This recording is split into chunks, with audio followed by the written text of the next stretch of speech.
সূরা বাকারার মাঝে মূল আলোচনা হচ্ছে বাকারা। বাকারা মানে গাবি। এই একটা গাবি নিয়ে আমার আল্লাহ কোরআনে কি দিয়েছে, সূরা নাজিল করেছে।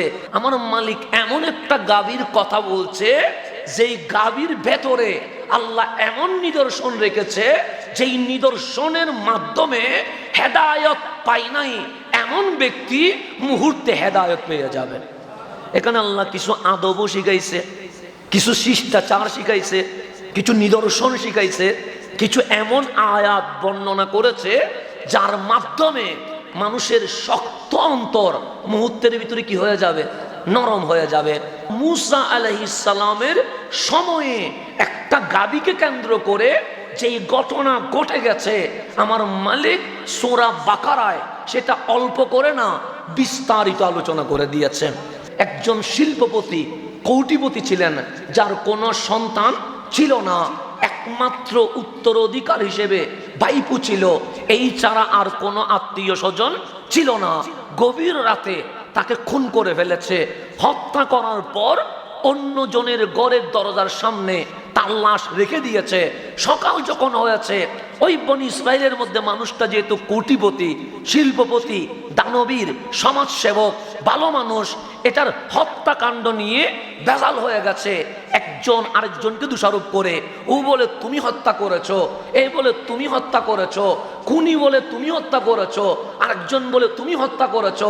যখন ওই বনি ইসরায়েলে অশান্ত সৃষ্টি হয়ে গেছে, এখন খুনি নিজে ব্যানার করে হত্যাকাণ্ডের বিচারের দাবিতে এক বিশাল আন্দোলন শুরু করে দিয়েছে।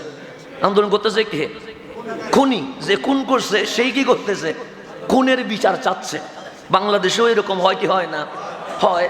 বাংলাদেশে আপনারা অহরহ দেখতে পাচ্ছেন, এটা আজকের ঘটনা না, এটা মূসা আলাইহিস সালামের জামানায় কি কথা। খুন করে সে সকালে কি করছে, মিছিল বের করে দিয়েছে যে আমার চাচার হত্যার কি চায়, বিচার চায়। এখন সবাই অবাক হয়ে গেছে যে মারলোকে, এ খুন হয়েছে ঘরে, লাশ পড়ে গেছে অন্য ঘরের দরজায়, মারলোকে। যখন মিছিল মিটিং চলছে, একজন আরেকজনকে দোষারোপ করছে, তখন বনি ইসরাইল বলে এইভাবে তো আর সমাধান হবে না, কারণ ঘটনা যেহেতু কেউ দেখে নাই, আসল খুনিকে এটা বের করা সম্ভব নয়। তখন তো আর বিজ্ঞানের এমন কোনো মেশিন বের হয় নাই যে পরীক্ষা করলে বের হয়ে যাবে কার হাতের স্পর্শ লেগেছে, কে গলা টিপে ধরেছে, এরকম কোন মেশিনের আবিষ্কার তখন হয়েছে, হয় নাই। সেই জন্য সবাই মিলে মূসা আলাইহিস সালামের দরবারে আসলেন, এই কালিম, আপনি আমাদেরকে একটু সমাধান দেন, এই মানুষটার খুনিকে একটু আমাদেরকে জানায়া দেন।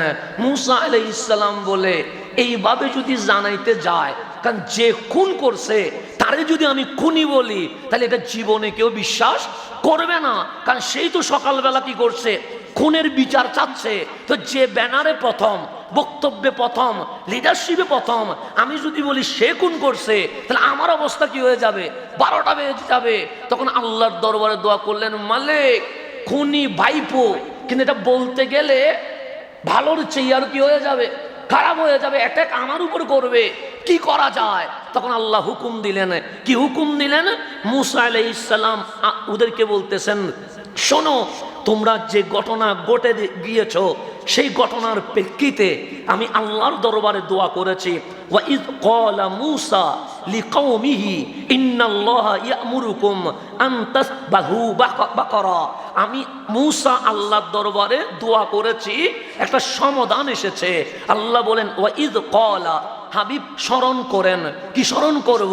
সো ওয়া ইয ক্বালা মূসা লিকওমিহি, আমার মূসা যখন তার কওমকে, তার সম্প্রদায়কে বলতে শুরু করেছে, হে আমার উম্মত, হে আমার বনি ইসরাইল, ইন্নাল্লাহা ইয়া'মুরুকুম, নিশ্চয়ই আল্লাহ তোমাদেরকে আদেশ দিচ্ছে, আন তাসবাহু বাকারা, একটা গাবি কি করো, জবে করো।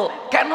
ওই গাবি জবে করে এর একটা মাংসের টুকরো ওই মুর্দা, ওই মরহুম, ওই হত্যাকাণ্ডে মরে যাওয়া মানুষটার গায়ে যদি আঘাত করতে পারো, ওই মরা মানুষ জিন্দা হয়ে যাবে।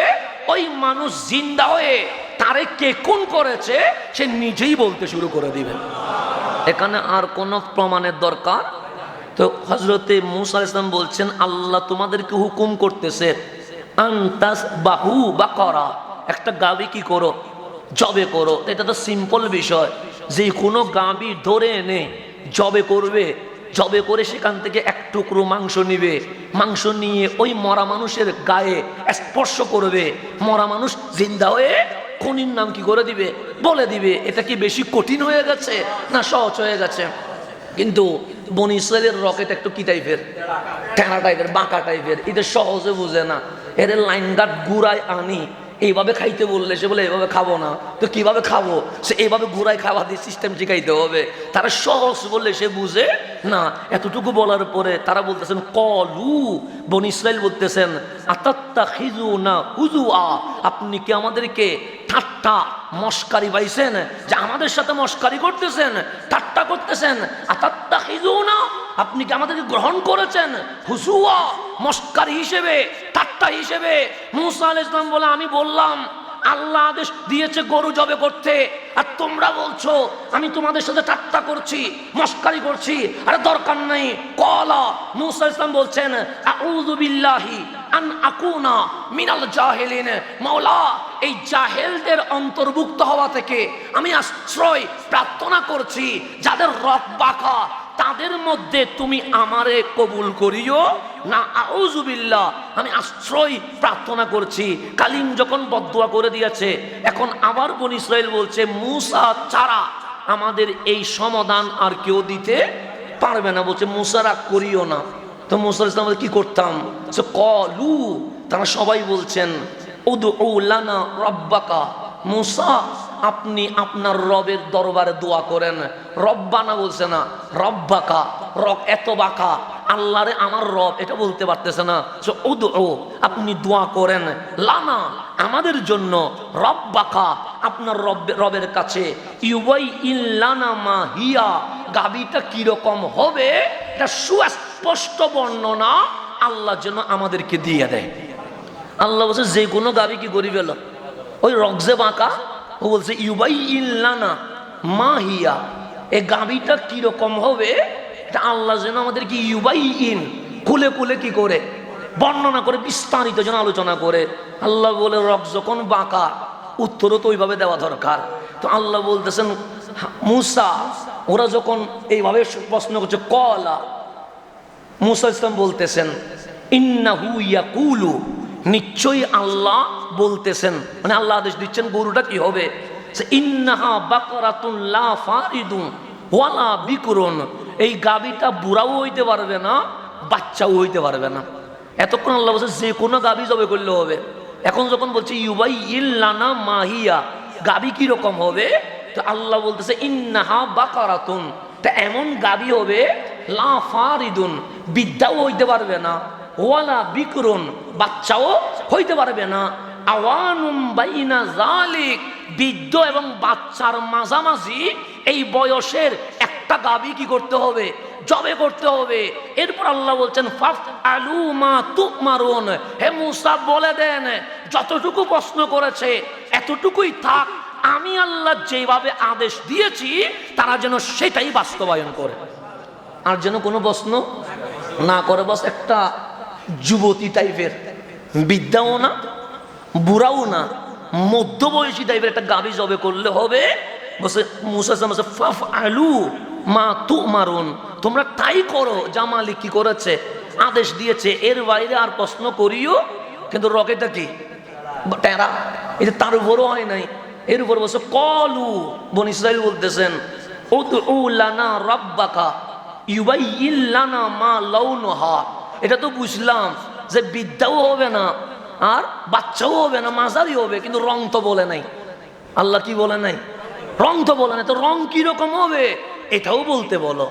মুসা আলাইহিস সালাম মারাত্মক জিনিস না, ওরা আল্লাহ বলছে ইফাফ আলু মা তুমারুন, যেটা আদেশ হয়েছে এটা কি করে দাও। রং কালো হইলেও সমস্যা নাই, লাল হইলেও সমস্যা নাই, সাদা হইলেও সমস্যা নাই, তুমি কি করে দাও, জবে করে দাও। কিন্তু রক বাঁকা বলছে উদউ লানা, আমাদের জন্য দোয়া করেন। কি দোয়া করবো, সে রব্বানা আপনার রবের কাছে, ইউবাইয়িন লানা মা লাউনুহা, এই গাবির রং কি হবে এটা যেন আল্লাহ কি করে দেয়, বর্ণনা করে দেয়। আল্লাহ বলছে মুসা রঙও বর্ণনা করতে হবে, কালিম বলে কি করব, দিছ তো রক বাঁকা। এই বনি ইসরাইলে সুজা বুঝাইলে সুজা বুঝে না, তারা ঘুরাইয়া বুঝাইতে হয়। আল্লাহ বলে রং যখন জিজ্ঞেস করছে, কালো দিলেও হইতো লাল দিলেও হইতো, জিজ্ঞেস যখন করছে আমি আল্লাহ একটু ঘুরাইয়া দিয়ে দিই। কলা মুসা আলাইহিস সালাম বলতেছেন ইন্নাহু ইয়াকুলু, আল্লাহ বলতেছেন ইন্নাহা বাকারাতুন সাফরাউ, গাবি হবে হলুদ রঙের। কি রঙের? হলুদ রঙের গাবি বুঝি পাবেননি।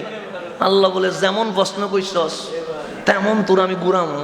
সে ইন্নাহা বাকারাতুন, নিশ্চয়ই গাবিটা হবে সাফরাউ, হলুদ রঙের। শুধু হলুদ হইলে হবে না, সে ফাকিউন লাউনুহা তাসুররুন নাজিরিন, এমন গাঢ় উজ্জ্বল রং হইতে হবে যে গরুরে দেখবে সেই যেন রং দেখে খুশি হয়ে যায়। এই গরুর বর্ণনা দিছে, এই গরুটা আমাদের জন্য সন্দেহপূর্ণ হয়ে গেছে। একটু আল্লাহরে বলেন আরো যেন স্পষ্ট করে বলে গরুটা কিরকম হবে।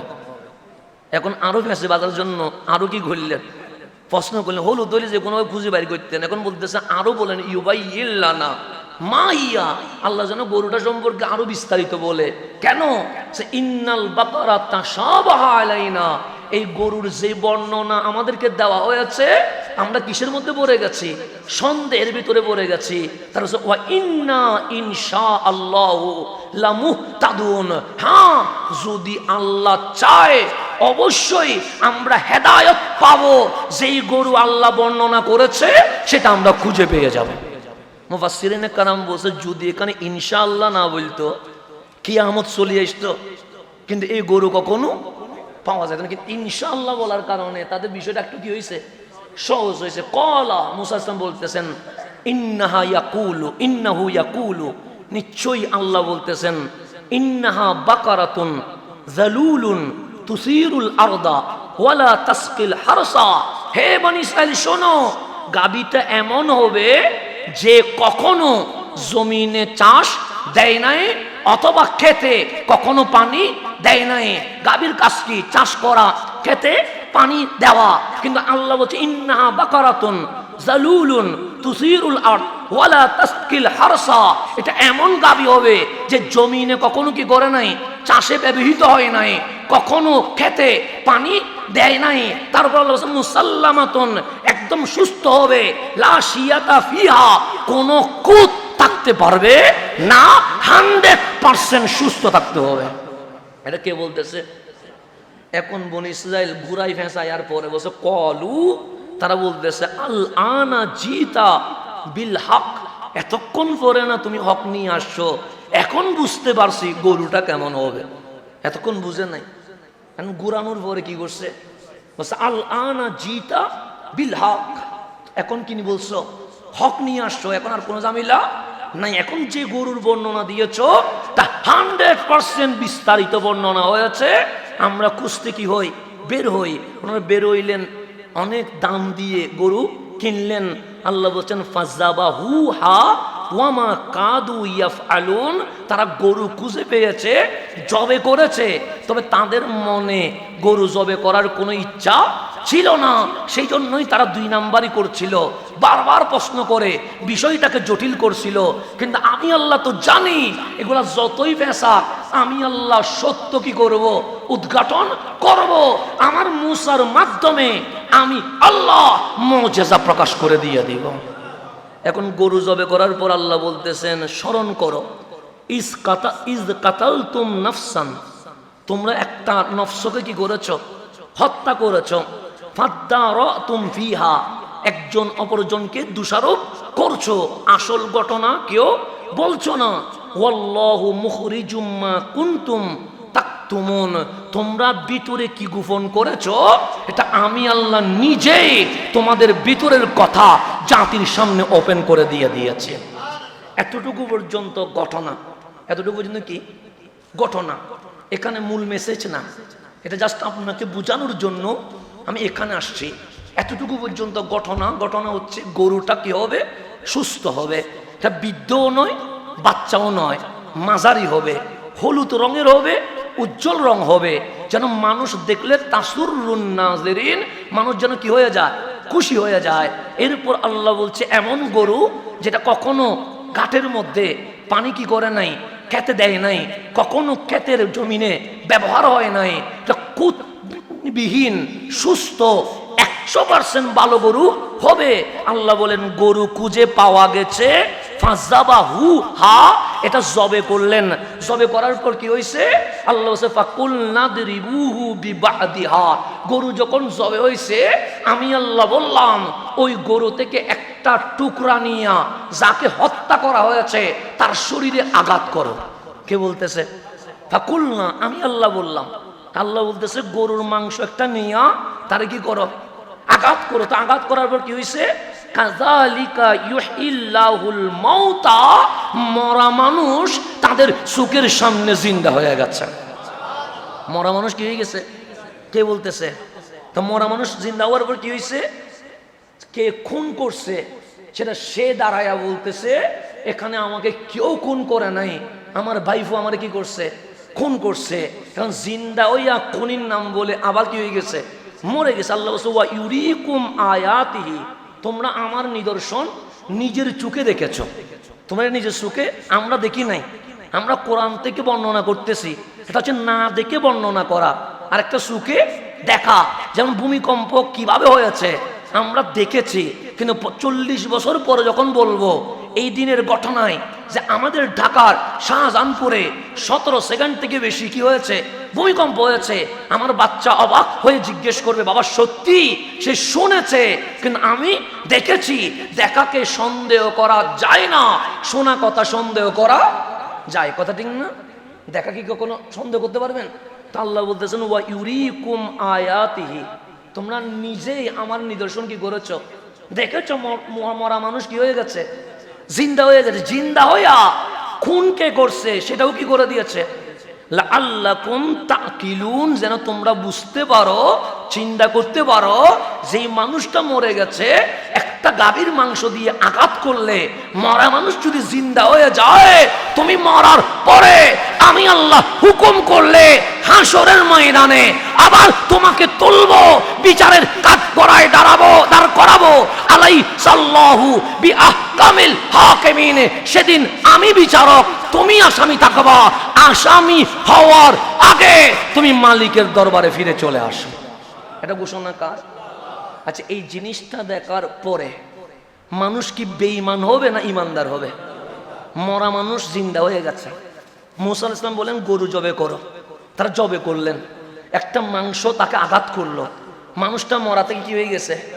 জিন্দা হয়ে বলতেছে আমার খুনি অন্য কেউ না, আমার ভাইফো আমার কি করেছে? খুন করেছে অর্থের লোভে, আমার বিজনেসের ফ্যাক্টরিগুলো দখল করার লোভে, আমার গাড়ি বাড়ি খাওয়ার লোভে। বলার পর সে আবার কি হয়ে গেছে? মরে গেছে। এই মানুষটা দেখার পরে, এই দৃশ্যটা দেখার পরে জীবনে মানুষ অবাধ্য হবে না বাধ্য হবে? বাধ্য হবে, ফিরে আসবে, ঈমান আনবে। রক বাঁকা মানুষ রক কি হবে? কিন্তু আল্লাহ বলছেন রেজাল্ট কি জানো? যেমন আমাদের 11টায় কি হইল? ভূমিকম্প হইল। প্রায় আমি শুনলাম 3 জন মানুষ কি হয়েছে, এখন 4 জন, আস্তে আস্তে বাড়বে হয়তো বা। অনেক বিল্ডিং ফেটে গেছে, আরো কি ঘটছে এটা তো আমরা বলতে পারবো আরো 3-4 ঘন্টা পরে। তাহলে বিল্ডিং ফেটে গেল, 10 তলা 5 তলা বিল্ডিং করেছি, আমি সেফ জুট মনে করছি যে আমার ঘরে আমি সেভে থাকবো। বিল্ডিং কি হয়ে গেছে? ফেটে গেছে। 2 জনের সংবাদ ছিল, এখন 3 জন। এখন বলছে কজন মারা গেছে? 4 জন। সামান্য ঝাঁকুনিতে 4 জন কি হয়ে গেছে? মারা গেছে। তাহলে এই দৃশ্য দেখার পরে আমরা কি বেনামাজি হব না নামাজি হব? নামাজি হব। আমরা কি তওবা থেকে দূরে থাকবো না তওবা করব? তওবা করব। এটাই হচ্ছে স্বাভাবিক বিষয়। লাআল্লাকুম তাকিলুন, যাতে তোমরা বুঝতে পারো। তো আল্লাহ ভূমিকম্প দিলেন, করোনা ভাইরাস দিলেন, লাআল্লাকুম তাকিলুন, যেন আমরা বুঝতে পারি। তাহলে আমরা যখন অঘটন দেখলাম, দুর্ঘটনা দেখলাম, আমরা যখন দেখলাম একটা ঝাঁকুনির সামনে আমরা অসহায়, আমাদেরকে ফেরত আসা দরকার।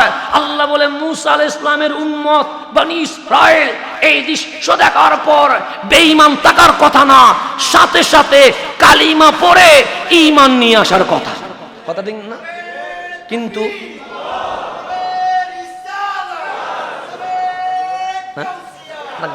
দিলে দেন। এখন আসেন গভীর মনোযোগ। রেজাল্ট কি? হেদায়েত হওয়া দরকার। রেজাল্ট কি? ফিরে আসা দরকার। রেজাল্ট কি? নিজের মধ্যে অনুশোচনা জাগ্রত হওয়া দরকার। রেজাল্ট কি? মালিকের দরবারে ফিরে এসে বাধ্য হওয়া দরকার। কিন্তু আল্লাহ বলছে এই দৃশ্য দেখার পরে কি হয়েছে জানো? এটাই মূল কথা। আমার মূল উদ্দেশ্য ঘটনা না গাবি কোন রঙের, এটা আমার মূল উদ্দেশ্য না। গাবি জবে করার পর কি হয়েছে, এটা আমার মূল উদ্দেশ্য না। ভূমিকম্প হয়েছে, এটা বর্ণনা করা আমার উদ্দেশ্য না। 4 জন মারা গিয়েছে, এটা আমার উদ্দেশ্য না। বিল্ডিং ফেটে গেছে, এটা আমার উদ্দেশ্য না। আল্লাহ বলে ইউরিকুম, তোমরাই দেখেছো আয়াতিহি, আমার নিদর্শন। আমার নিদর্শন তোমাদের চোখের সামনে ছিল, তোমরা দেখেছো। করোনা ভাইরাসে, লকডাউনে তুমি কিভাবে অসহায় হয়েছো, তুমি দেখেছো। শাটডাউনে মসজিদের দরজা কিভাবে বন্ধ হয়েছে, তুমি দেখেছো। একটা ঝাঁকুনির সামনে তুমি কিভাবে অসহায় হয়ে গেছো, তুমি দেখেছো। লাআল্লাকুম তাকিলুন, যাতে তোমরা বুঝতে পারো, গবেষণা করতে পারো, চিন্তা করতে পারো। কিন্তু আল্লাহ বলে এই ঘটনা ঘটার পরে ফলাফল কি জানো? আমরা বললাম মালিক ফলাফল কি? আল্লাহ বলে সুম্মা কাসাত কুলুবুকুম মিন বাদি যালিকা ফাহিয়া কাল হিজারা আও আশাদ্দু কাসওয়া। এই দৃশ্য দেখার পরে মরা জিন্দা হয়ে গেছে, এই নিদর্শন দেখার পরে বনি ইসরাইলের অন্তর পাথরের মতো কঠিন হয়ে গেছে। শুধু পাথর নয়, আও আশাদ্দু কাসওয়া, এর চেয়ে আরো বেশি কঠিন হয়ে গেছে। ফিরে আসা দূরের কথা, আরো কি হয়ে গেছে? অবাধ্য হয়ে গেছে। তাহলে দেখেন আল্লাহ বলতে চাচ্ছে তুমি দেখলা গরু জবে হইল, সেখান থেকে মাংস নিলা, মাংস নিয়ে মরাকে কি করলা? আঘাত করলা। মরা কি হয়ে গেছে? জিন্দা হইয়া কুনির নাম বলে ফেলেছে, বলার পর সে মারা গেছে। তো লাআল্লাকুম তাকিলুন, তুমি এখান থেকে তো বোঝা দরকার যে এই মানুষটা সামান্য মাংসের কি পাইলে, স্পর্শ পাইলে মরা থেকে কি হয়ে যায়? জিন্দা হয়ে যায়। যেদিন ইজা জুলজিলাতিল আরদু জিলজালাহা, সমস্ত কিছু কাঁপতে থাকবে, সমস্ত কিছু ঘর্ষণ করতে থাকবে, তখন কি হবে? ওয়া আখরাজাতিল আরদু আসকালাহা, কবরের ভিতরে যেটা আছে সেটা জিন্দা হয়ে কি হয়ে যাবে? বের হয়ে যাবে। তো তোমার তো বোঝা উচিত আমার ফিরে আসা দরকার, কারণ মরার পর আমি মরে যাব না, আমাকে উঠতে হবে, হিসাব দিতে হবে। অন্তর নরম হওয়ার কথা ছিল, আল্লাহর দরবারে সিলিন্ডার করার কথা ছিল, সুবহানা রাব্বিয়াল আলা বলে মাথা ঝুঁকায়া দেওয়া দরকার ছিল। আল্লাহ বলে কিছুই হয় নাই। সুম্মা কাসাত কুলুবুকুম মিন বাদি যালিকা ফাহিয়া কাল হিজারা আও আশাদ্দু কাসওয়া, তাদের অন্তর এই নিদর্শন দেখার পর পাথরের মতো শক্ত হয়ে গেছে। আও আশাদ্দু কাসওয়া, পাথরের চেয়ে আরো বেশি কঠিন হয়ে গেছে। তার মানে বাধ্য হয়েছে না অবাধ্য হয়েছে? তা আল্লাহ বলতেছে তুমি ভূমিকম্প দেখার পরে তোমার অন্তর কি হয় নাই? নরম হয় নাই, তুমি আরো কি হয়ে গেছো? কঠিন হয়ে গেছে। দুনিয়া তোমাকে এমন পেয়ে বসেছে, তোমার কাছে ভূমিকম্পটা মস্কারি মনে হবে। কিছুক্ষণ পর দেখবেন কেউ হয়তো আবার টিকটকে এই ভূমিকম্প নিয়ে ট্রোল করতেছে, এরকম দেখবেন। কারণ আমরা যেখানে কবর নিয়ে ট্রোল করি, কবরের উপর জুয়াকালিতে কম। আপনি দেখবেন গ্রামগঞ্জে কবরস্থান আছে না, সেখানে বসে তাস খেলা আসর বসাই দিছে। কিসের উপরে?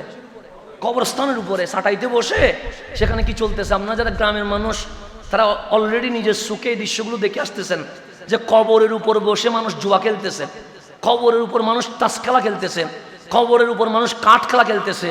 কবরকে নিয়ে এইদিকে একজন সালাম দে, ওইদিকে একজন ওয়ালাইকুম সালাম বলে টিকটকে ট্রোল করছে। তো যেখানে কবর নিয়ে মস্কারি করছে, সেখানে যে ভূমিকম্প নিয়ে টিকটক করবে না বাঙালি, এটাকে আর বলার কোনো সুযোগ আছে না? দেখবেন 3 ঘন্টা পরে এটা নিয়েও কি হয়ে গেছে? ট্রোল হয়ে গেছে। দেখবেন এরকম শুরু করেছে। তা আল্লাহ বলছে সুম্মা কাসাত কুলুবুকুম মিন বাদি যালিকা, এই ঘটনা ঘটার পরে তোমাদের অন্তর কঠিন হয়ে গেছে। ফাহিয়া কাল হিজারা, পাথরের মতো শক্ত হয়েছে।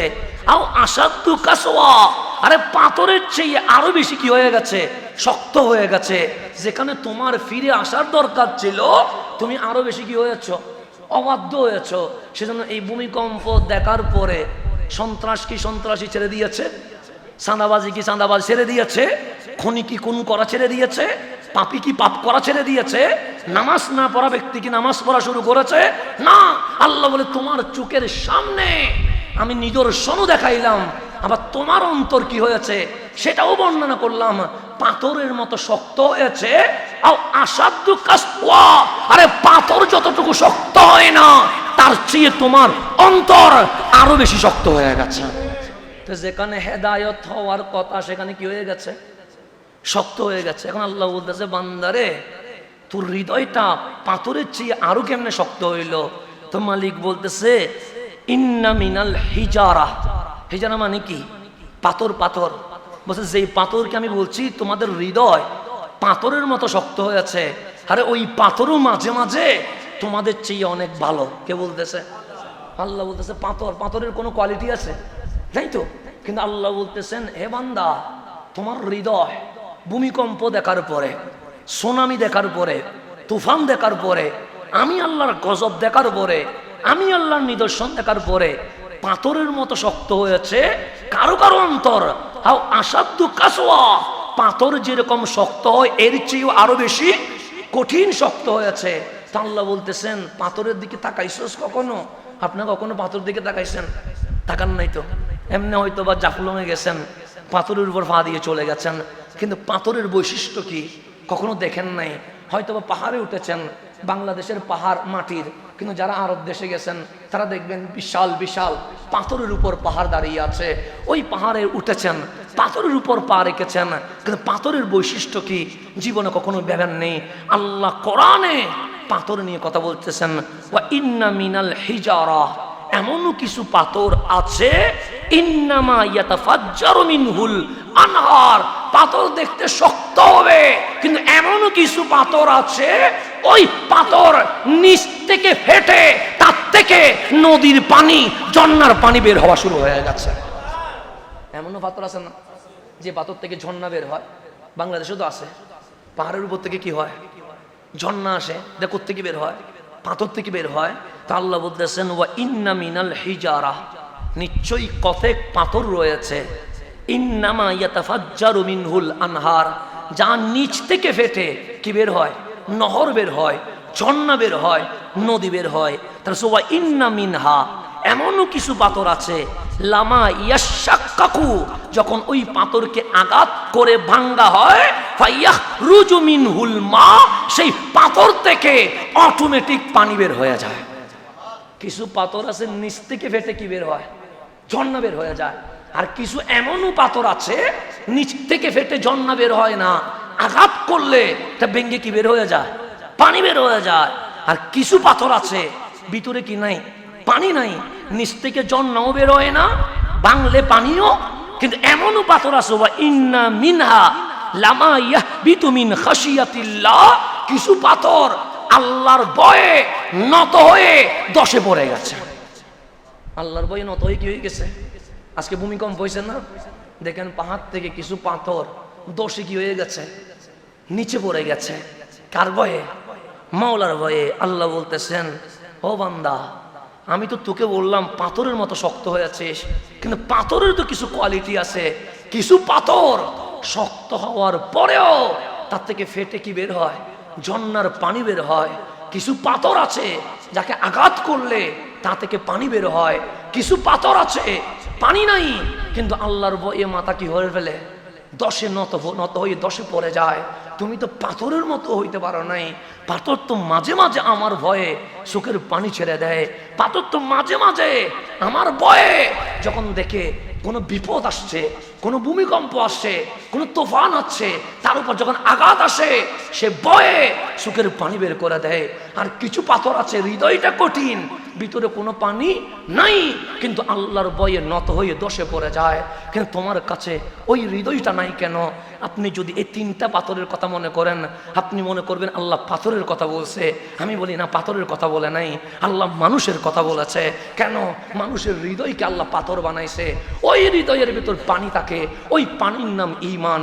সেজন্য আমার সিদ্দিক আকবরের দিকে যদি তাকান, ওনার ভিতরে হৃদয় আছে, হৃদয়ের ভিতরে ঈমান আছে, ওনার ভিতরে সত্যতা আছে, সচ্ছলতা আছে, ইনসাফ আছে, সত্যবাদী আছে, সত্য জানার জন্য বিশাল প্রচেষ্টা আছে। কিন্তু আমার নবী যত যতদিন দাওয়াত দেয় নাই, সিদ্দিক সত্য অন্বেষণ করছে, সত্য প্রকাশ করতে পারে নাই।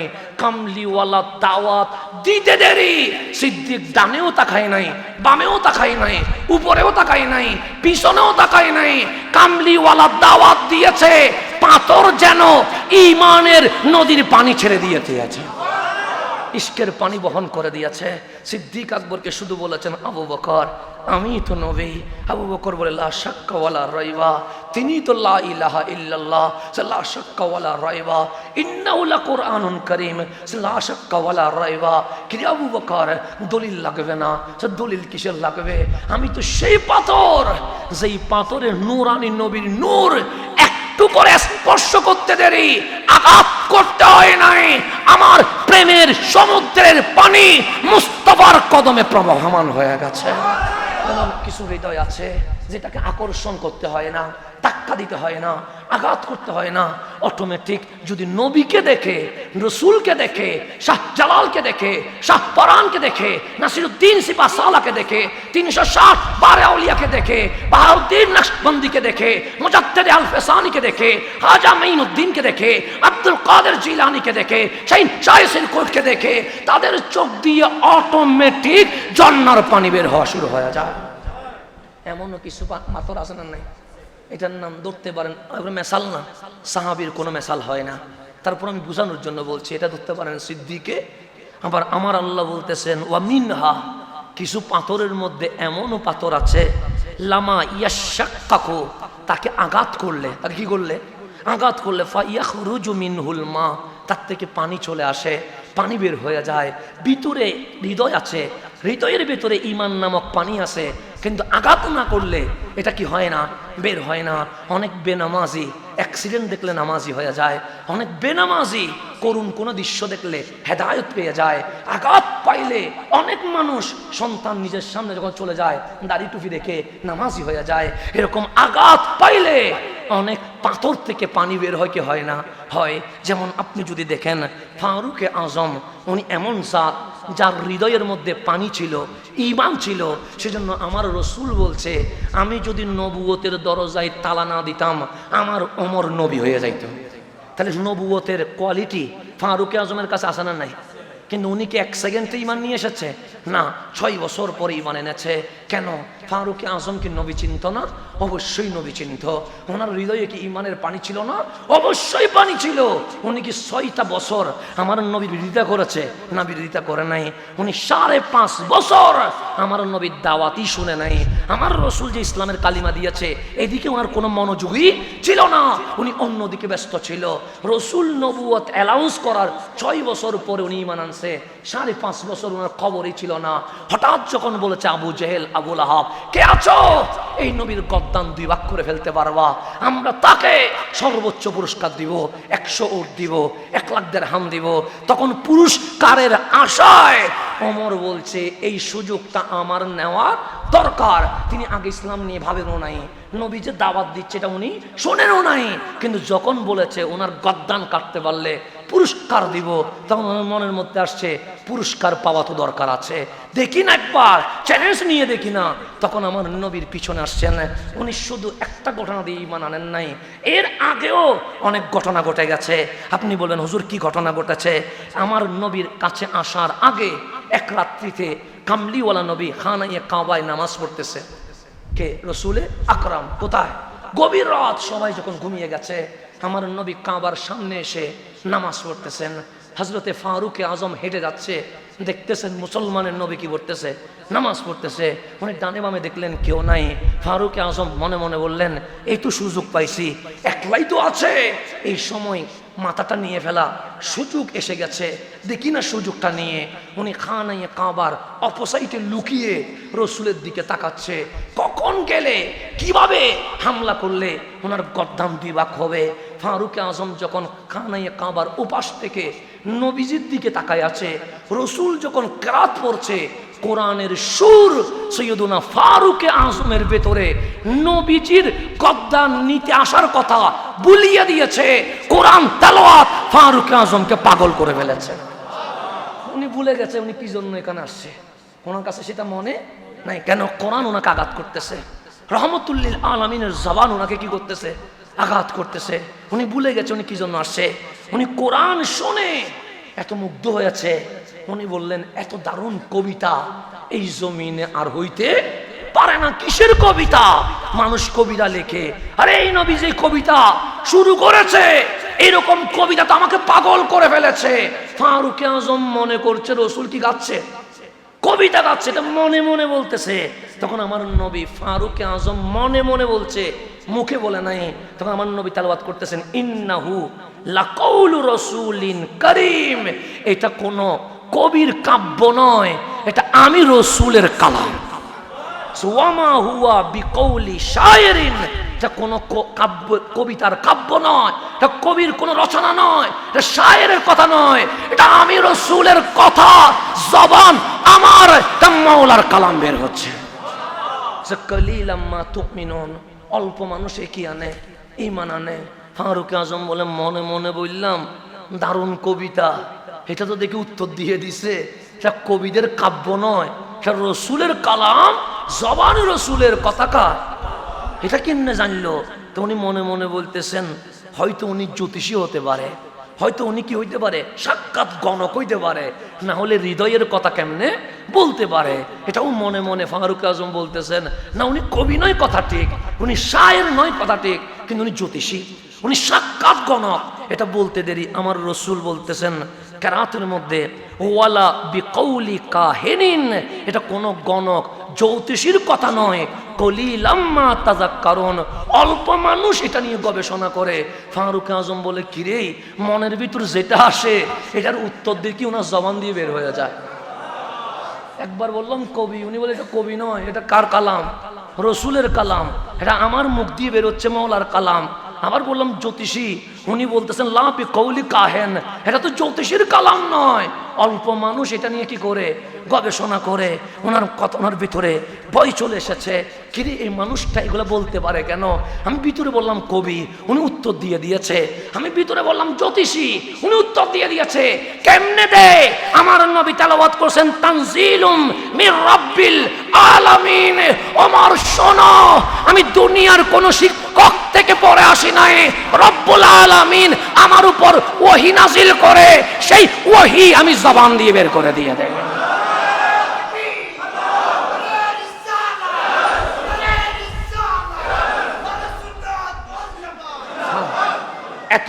এতটুকু বলেছে তানজিলুম মির রাব্বিল আলামিন। আর ফারুক সইতে পারে নাই, কোরআনের নূর ফারুককে এমন আকর্ষণ করেছে, উনি দৌড় দিয়ে চলে গেছে। কেন? উনি মনে করছে আর 5 মিনিট থাকলে আমি হয়তো মরে যাব, বেহুশ হয়ে যাব। কোরআন ওনার উপর এমন আসর করেছে, উনি আর একটা সেকেন্ড কাবার সামনে কি করতে পারে নাই, টিকতে পারে নাই, উনি চলে গেছে। ওনার ভেতরে কোরআনের আঘাত হয়ে গেছে, নবীজির আঘাত হয়ে গেছে, কিন্তু মনের মধ্যে পুরস্কারের একটা কথা চলে এসেছিল। তরবারি নিয়ে বের হয়েছে।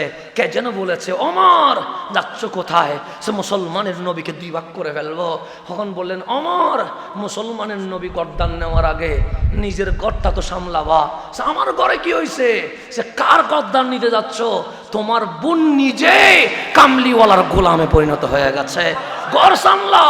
উনি দৌড়াই এসে বললেন, ঘরে ঢুকলেন, দেখলেন বোন অজু করে কোরআন পড়ছে।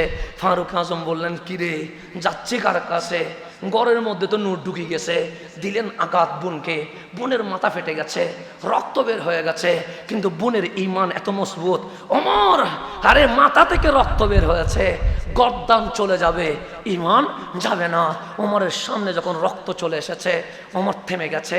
ওই পাথরের মধ্যে আঘাত করেছে, আঘাত যখন পেয়েছে বোনের রক্ত ওমরকে থামিয়ে দিয়েছে। ডাক দিয়ে বললেন, বোন এমন কি জিনিস আমি আঘাত করার পরেও তুমি সেখান থেকে সরে যাচ্ছ না? এমন কি জিনিস আমি গরম হওয়ার পরেও তুমি নবী ছাড়ছ না? এমন কি জিনিস আমি তোমার ভয়, আমি তোমাকে বলছি মুহাম্মদকে ছেড়ে দাও, তুমি ছেড়ে দিচ্ছ না। তখন বোন বললেন, ভাই তুমিও শুনবানি, যে শোনাও না। বোন যখন কোরআন শোনানো শুরু করেছে, কোরআন যখন ওমরের হৃদয়কে আঘাত করছে, পাথর ভেঙে গেছে, ফায়াখরুজু মিনহুল মা, সেখান থেকে কি বের হয়ে গেছে? পানি বের হয়ে গেছে। ফারুক আজম দৌড় দিলেন, কামলিওয়ালার দরবারে আসলেন। ইয়া রাসূলুল্লাহ, এই তরবারি আপনার গর্দান নিতে এসেছিল, কিন্তু আপনি নবীর জবানের আঘাত আল কোরআনের আঘাত হৃদয়ের পাথর ভেঙে দিয়েছে। ফায়াখরুজু মিনহুল মা, সেখান থেকে ঈমানের পানি বের হয়ে গেছে, ইশকে নবীর পানি বের হয়ে গেছে। তরবারি গর্দানে উঠবে না, তরবারি কদমে রেখে দিলাম। আজকে থেকে শুধু আমি নয়, ফিদাকা আবি ও উম্মি ইয়া রাসূলুল্লাহ, প্রয়োজন হলে ওমর তো গর্দান দিবে, প্রয়োজন হলে ওমরের মা বাবাও মুস্তাফার কদমে গর্দান কুরবান করে দিয়ে দেবে।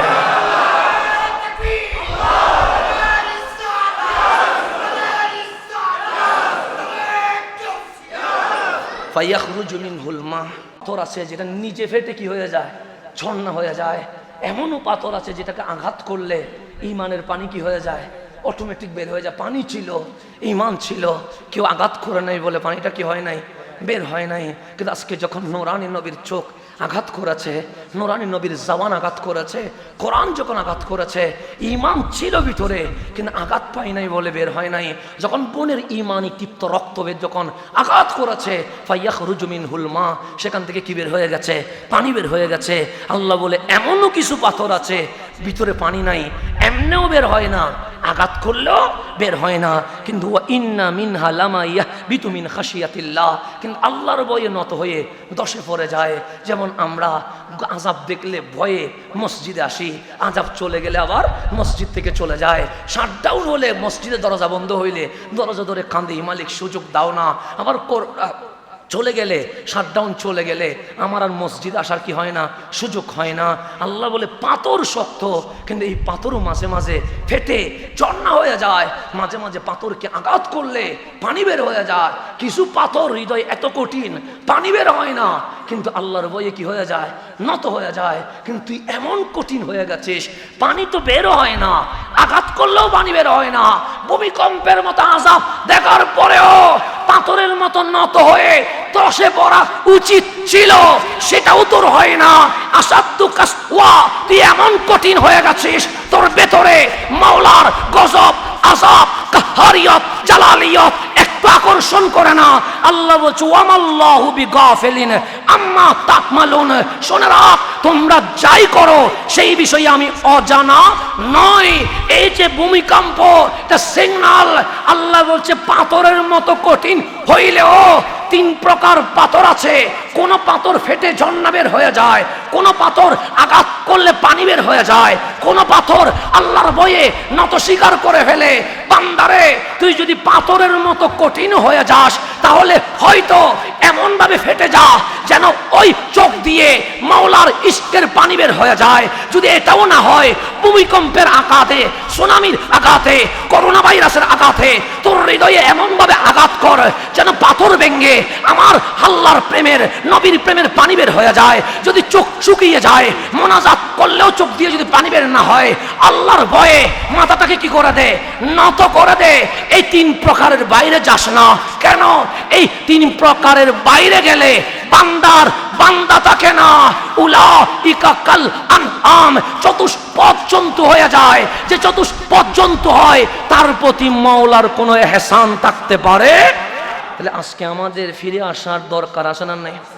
তাহলে এই ভূমিকম্প আমাকে সিগন্যাল দিচ্ছে, তুমি কি আসো, ফিরে আসো। তোমার হৃদয় পাথর হয়েছে আমি জানি, কিন্তু পাথরের দিকে তাকাও না।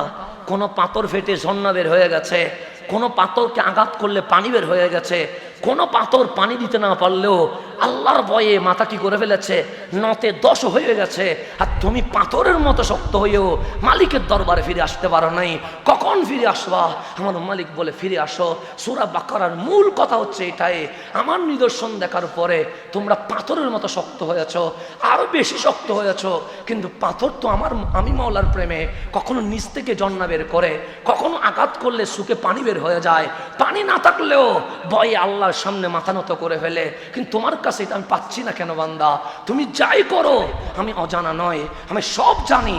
এখনই সময় আছে। 17 সেকেন্ডের ভূমিকম্প কাঁপিয়েছে। যেদিন ইসরাফিল ফুৎকার দিবে, সেদিন কাঁপানোর পর তুমি বেঁচে থাকবা না, তুমি আল্লাহর সামনে দাঁড়াতে হবে। তাহলে আজকেই সুযোগ, আমাকে রহমানের সামনে কি করতে হবে, ফিরে আসতে হবে।